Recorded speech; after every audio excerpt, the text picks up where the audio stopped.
कोकणचे भाग्य विधाता राणे साहेब आपली शान स्वाभिमानी रणधुरंदर या कोकणची ही जान.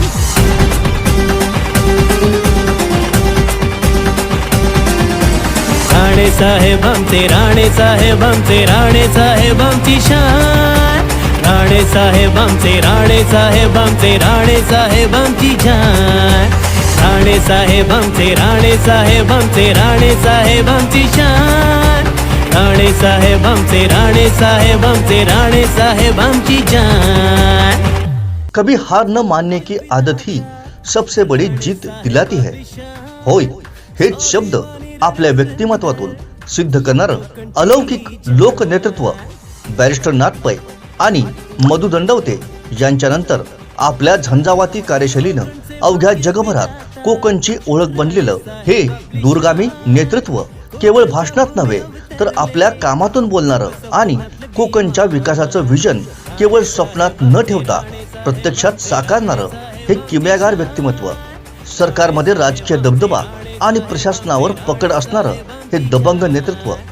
देशाचे पंतप्रधान नरेंद्र मोदी यांच्या सरकारमध्ये महत्त्वाच्या केंद्रीय मंत्रिपदाचा कार्यभार समर्थपणे सांभाळणारं आणि याच माध्यमातून कोकणचा कायापालट करण्यासाठी सतत प्रयत्नशील असणारं जाणतं नेतृत्व आदरणीय केंद्रीय मंत्री नारायण राणे.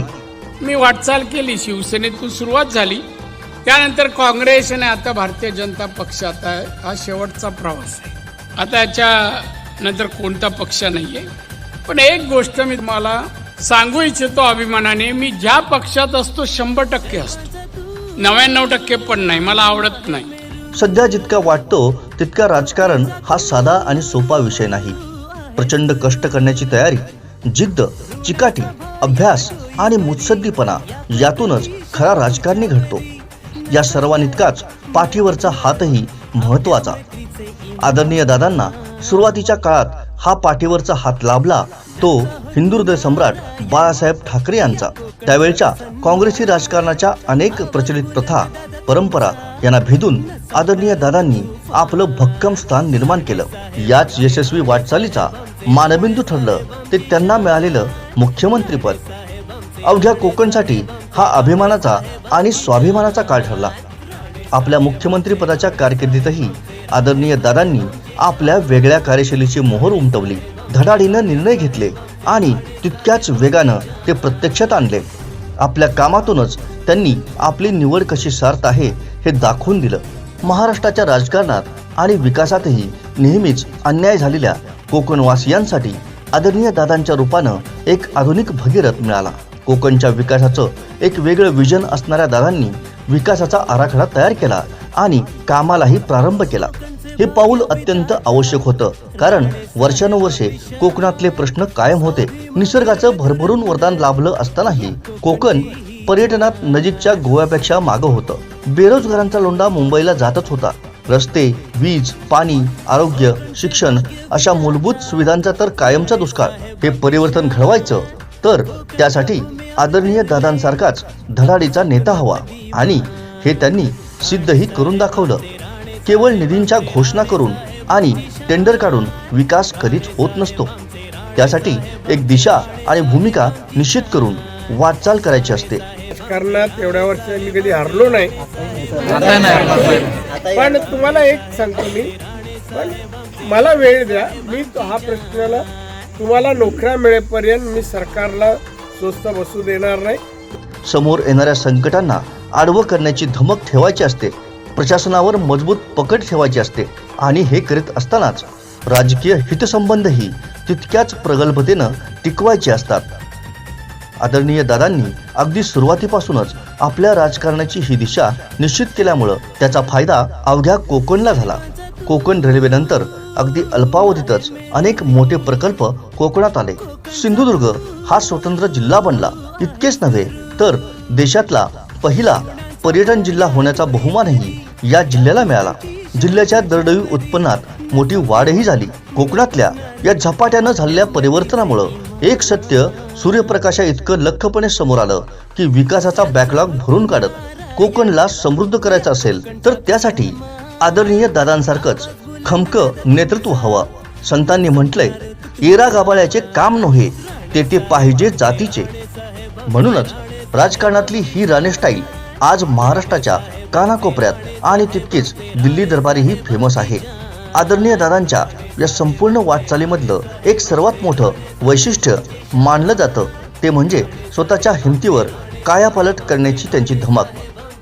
कोकणावर कोणतंही संकट येवो, हम खडे तो सरकार से बडे असं म्हणत ते असे काही त्या संकटाला भिडतात की परत येताना ते संकटही 10 वेळा विचार करेल. नैसर्गिक आपत्ती असो, शेतकरी बांधवांचे मच्छीमारांचे प्रश्न असोत, आदरणीय दादांनी प्रत्येक वेळी त्यांचा आपल्या पद्धतीनं प्रभावीपणे निकाल लावला. मंत्री, मुख्यमंत्री, विरोधी पक्ष नेता, परत आमदार, एवढी पदं साहेबांनी दिली. आणि ही पदं दिल्यानंतर जेव्हा जेव्हा मी जायचो तर साहेबांचं त्यावेळेला कौतुकच ऐकायला मिळायचं. प्रशासनातले जाणकार अधिकारी दादांच्या या अनोख्या शैलीबद्दल आजही आदराने बोलताना दिसतात. आणि हीच एखाद्या राजकीय नेतृत्वाची मोठी कमाई असते. विकासाचं विजन नसेल तर राजकारणातला तुमचा प्रवास हा चाकं नसलेल्या गाडीसारखा असतो.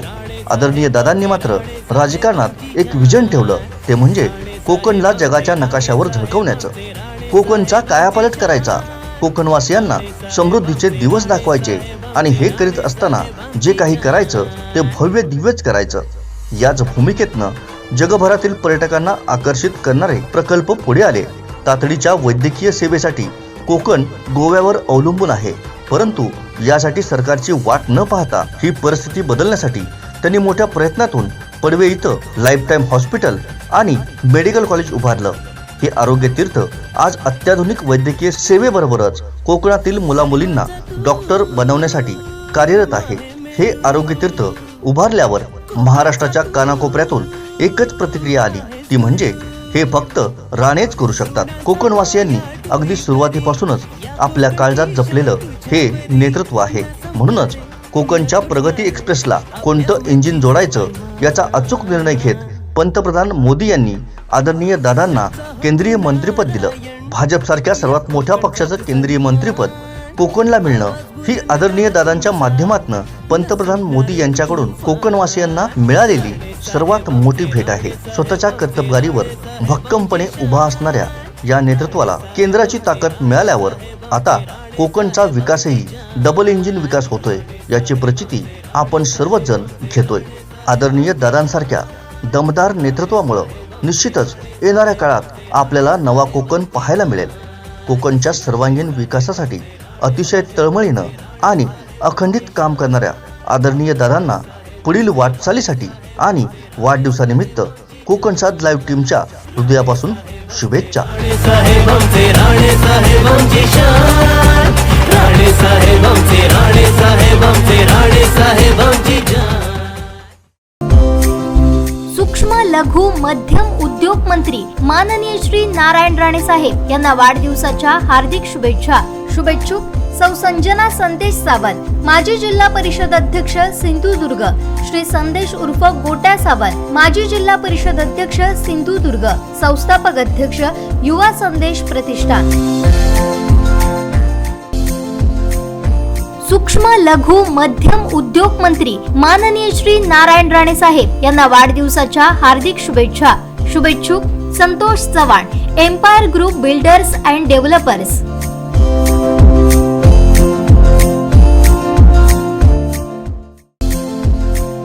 आमचे लोकनेते केंद्रीय मंत्री आदरणीय श्री नारायणराव राणे साहेब यांना वाढदिवसाच्या हार्दिक शुभेच्छा. शुभेच्छुक श्री समीर नलावडे, नगराध्यक्ष कणकवली.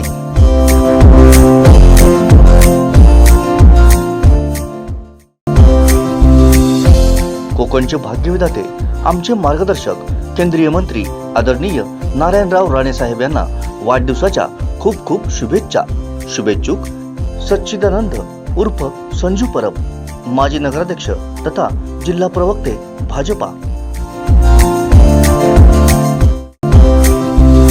कोकणचे भाग्यविधाते आमचे मार्गदर्शक केंद्रीय मंत्री आदरणीय नारायणराव राणे साहेब यांना वाढदिवसाच्या खूप खूप शुभेच्छा. शुभेच्छुक श्री राजन म्हापसेकर, माजी उपाध्यक्ष, जिल्हा परिषद सिंधुदुर्ग, भाजपा सिंधुदुर्ग.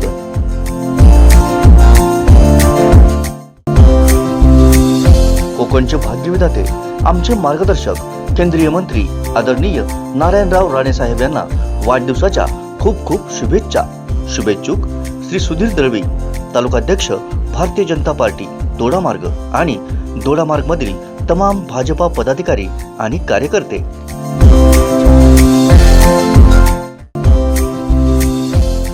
कोकणचे भाग्यविधाते, आमचे मार्गदर्शक, केंद्रीय मंत्री आदरणीय नारायणराव राणे साहेब यांना वाढदिवसाच्या खूप खूप शुभेच्छा.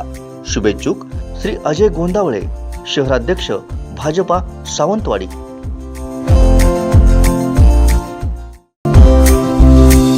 केंद्रीय मंत्री तथा कोकणचे भाग्यविधाते आदरणीय नारायणराव राणे साहेब यांना वाढदिवसाच्या लाख लाख शुभेच्छा. शुभेच्छुक श्री सुधीर आडिवरेकर, माजी आरोग्य सभापती तथा युवा नेते, भाजप सावंतवाडी.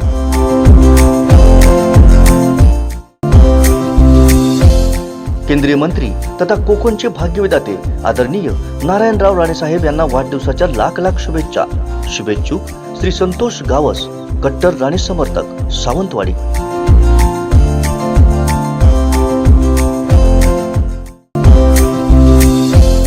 केंद्रीय मंत्री तथा कोकणचे भाग्यविधाते आदरणीय नारायण राणे साहेब यांना वाढदिवसाच्या लाख लाख शुभेच्छा.